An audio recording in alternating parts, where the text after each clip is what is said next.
Freaking Bilal's out for 6 weeks, dude. Which means it's Cam Whitmore time? Şengün up top, Whitmore, the throwdown, largest lead. Yeah, I think so. I think it's Cam Whitmore time. So news came out yesterday. Bilal's out. Thumb surgery.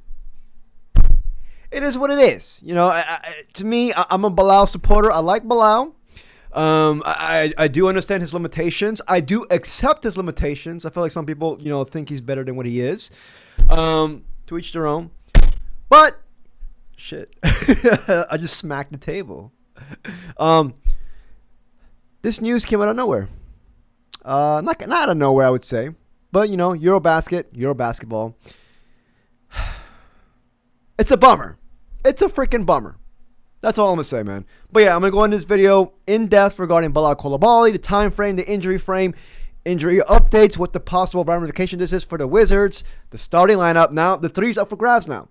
They're saying he's going to miss time in the regular season. So, it is what it is. If you enjoyed this video, please like and subscribe. I would truly appreciate it. Before I continue, I do want to say that, we're almost there. The season's about to start. About like a month and a half. A little bit less than a month and a half. So, as the season continues to become closer and closer, I will be dropping more consistently. I'll go back to my regular 4 videos a week, streaming almost, 4 videos as well a week. So, just figured I should let everybody know because, towns are dead right now, But anyways, so let's go into this Bilal news, dude. First things first, thumb surgery, man. Shams Charania reported that yesterday. I don't know. He's reporting repairing a ligament tear in his right thumb and is likely to miss some time into the regular season. Coulibaly sustained the injury with the French national team during FIBA Eurobasket play. I'm going to get to his regarding his injury history in a bit, towards the end of this video. I'm going to get to the main question. This is the main question. All right. Kudos to Bilal Coulibaly. Not kudos. Not kudos for him to getting injured. We wish him well. But we move forward in the meantime because he will come back. And when he comes back, whether we like it, whether we expect it, he's going to get his minutes. He's going to be reinserted possibly to the starting lineup. Now, that's where I'll end it right there. Now, they're saying he's going to miss the beginning of the season. Who is going to replace Bilal at the 3? Because Bilal was kind of like entrenched as the starting 3. Who's going to replace him? I'm going to say, and this is with my mindset thinking that Keyshawn is going to be starting at the 4. Because my lineup as of right now is, Bub at the 1, CJ at the 2, but Trey Johnson will inevitably take over. And I think they will reshuffle that. I think Trey Johnson's going to be getting a lot of minutes. He's going to be getting a lot of minutes. But Bub, CJ, it was Bilal at the 3, Keyshawn at the 4, and Sar at the 5. Now, I'm going to state it again because I know I'm going to get a lot of hate. I definitely believe that there's a very possible scenario perhaps that CJ gets switched over to the 1 and Trey is starting at the 2, considering how impressive Trey has been. But I feel like game 1, they're going to start Bub at the 1 and CJ at the 2. But, I just want to freaking, I'm trying to save my ass. Yeah. All right. With that being said, with Keyshawn in my head being slotted in as the starting 4, because he's also been impressive, who's going to be at the 3? There's a couple of candidates. Main one that sticks out is our boy Cam Whitmore, who we just traded 2 second-round picks for. He's new in town. This is a guy who's barely had any minutes in Houston, no consistent minutes. Now, all of a sudden, this dude's coming in here, and the incumbent starter is now injured. It's like a free pathway for him. This is his chance to not only get the 3, the starting 3, but also hold on to it for dear life. I don't know why I'm beating the hell out of this table. I don't know. I feel like if I'm Cam Whitmore, obviously you don't want to wish no ill will or harm to your teammates because, they're teammates, but you have to take advantage of this and you have to lock in.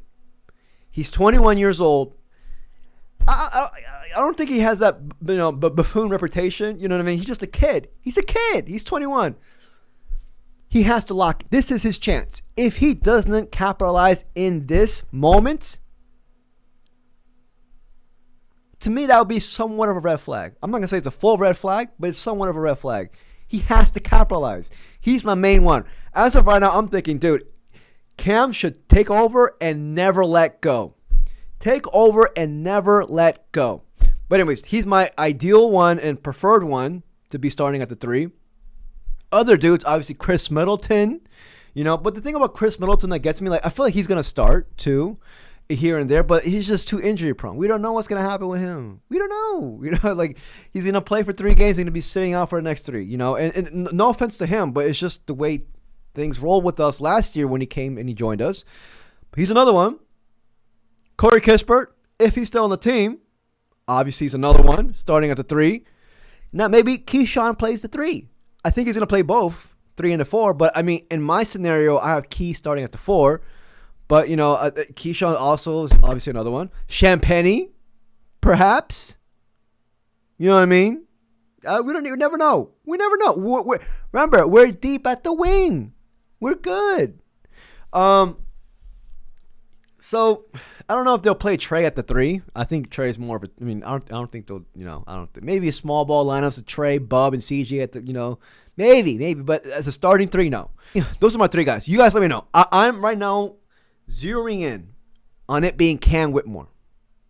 I'm zeroing in on it being Cam Whitmore, and I think it's a good test for him because honestly, if he were to take over and he does really well, it's also gonna be where Bilal's going to have to earn his minutes again. I just made a video regarding how Bilal was kind of under-impressing in Eurobasket. It's fine. It's just Eurobasket. I don't give a fuck. I don't care. But Bilal's going to have to come back in, and he's like, oh, shit. This dude over here is taking over my job. Bilal's going to have to earn his minutes. Like, nothing is given now. Nothing. And that's one thing I like. This is why you have to have depth at every single position. Competition breeds greatness. Nothing is given. And Bilal, when he comes back, it sucks, man. Like, let me go to Bilal real quick because I want to ask this question to you guys. My first question to you guys is, who's going to start at 3? I'm going to say Cam Whitmore with the idea that he's going to break out in training camp. He's going to impress, a lot of fun stuff. My second question is Bilal injury prone, quote unquote? I think it's way too early in his career.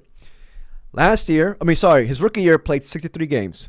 Last year played 59 games. He's going to miss some time early on in the season now, apparently. This injury is a 6-week frame. You guys let me know. 63 games his rookie year, 59 games his second year last year. Already starting off on a bad note. And again, I don't want to talk that ish. Bilal, what's going on, boy? I'm still high on him. I still think Bilal is going to be a key piece in our future. But, sometimes, this stuff happens. Maybe this could be a good thing for Bilal. Maybe he can come back. It will light a fire underneath him that previously wasn't there, maybe. I don't know. We don't know. Things like this, how players respond to these crisis moments, to me, it helps reshape themselves and helps define themselves and it gives them an identity in this league. So if anything, it could help Bilal out too in that aspect. Am I coping right now? Probably. I'm a little bit. Honestly, when I first saw this news, I was like, fuck. I was pissed. Yesterday. The Commanders lost. I was pissed too. Yesterday was just chalked. I was at work drowning. And I was just like, I saw this news. But then now this, the only shining bright light I thought about, I was like, oh, it's Cam Whitmore season. But anyways, y'all let me know about his Bilal possibly being injury prone. I think it's too early to label him that, honestly. So this article came out regarding Bilal. Greg Feinberg recommended this article. Greg Feinberg's a good dude. He's not, hopefully he's a friend of the channel one day. He's a friend. He's a friend that I don't know, but he's a good dude. And this article is really good. It's basically stating Koulibaly dealt with the pain throughout the tournament, but aggravated the injury against Slovenia, forcing him to play the rest of France's run with his hand wrapped, as we will see in a picture below, I believe. Oh, no, not the pictures in the next slide. Sources say that Koulibaly is expected to be sidelined to 6 to 8 weeks while recovering. A standard process for recovery would involve a return to basketball activities on the early end of that timetable. Usually, this is a quote from a dude with a medical degree. Usually, you're not touching a basketball unless it's just to do offhand work, until that is the 6-week mark, one source said. Then he'd have to do contact with work before playing.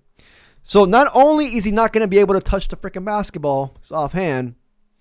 So even when he comes back, he's going to be supremely rusty. He's going to come back from his injury, and it's probably going to take him another month and a half to get, into rhythm. He said, you're not touching a basketball unless it's to do it with your offhand work. So with that timetable, let's say he comes back, October, by December, he'll be Bilal. He'll be Bilal. There's a month later after returning back. So they're saying here, Coulibaly was not the only Wizard to suffer an injury during BR basketball. We all know, Alex Sarr was also forced to withdraw after, hurting his calf in France. So, this freaking Euro basketball is wrecking us right now. Alex Sarr is more minor, his injury, but, it is what it is.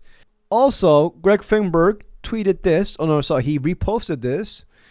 According to a person with knowledge of Bilal's injury, usually a 6-week recovery from today that will take you to the Wizards' second game of the regular season. That's best case scenario. Remember, 6 to 8 weeks. Best case scenario, he could possibly come back the second game of the season. But like I said, like we read in the report, he's going to be rusty. He suffered an injury midway through the Euro basketball, started wrapping the thumb. This is what I was talking about. He wrapped the hell out of it with toilet paper. Bilal, well, come on, man. I'm trying to think about my question now. Is he injury prone? 63 games for rookie year, 59 games second year. Come on, boy. That's not going to cut it. I want to see him play 70 plus this year. Come on, Bilal. Eat them snails. Them frog legs. We saw him put more muscle on his frame last year, but still, come on, man. I'm just I'm not worried, but I think there's now a little bit of time. You could be frustrated. You could be frustrated. What the fuck, dude? The third year in a row, you're starting off on a bad foot. Not starting off on a bad foot, but you know what I mean? Just already an injury. But I don't know. I mean, maybe I might be overthinking it. But yeah, man, that was my main question with Bilal. Y'all let me know what y'all think, man. It sucks. I wasn't gonna make any jokes in this video because I'm just it's just freaking Bilal, man. There's injury, with anybody. They're not even Bilal with any, and you don't wish any injury, especially a dude like Bilal who's entering in a crucial year, third year in the league. Not only that, got primary competition for the number 3 spot, not only for this season, but moving forward with the Wizards. I firmly believe that. I think Cam Whitmore has all the talent, and he not only that, he has the talent to take over the 3 spot, to take over, Dawkins' envision of the future starting lineup. Dawkins can easily swap out Bilal for Cam. You know what I mean? Like I said, the best man wins. It just sucks. It sucks, but you know what? I believe in Bilal. How about that? We're going to end this in a positive note. I believe in Bilal, and I think he's going to bounce back from this.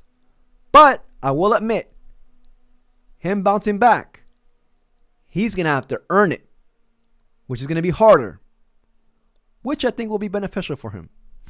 Y'all let me know what y'all think, man. Who's going to start?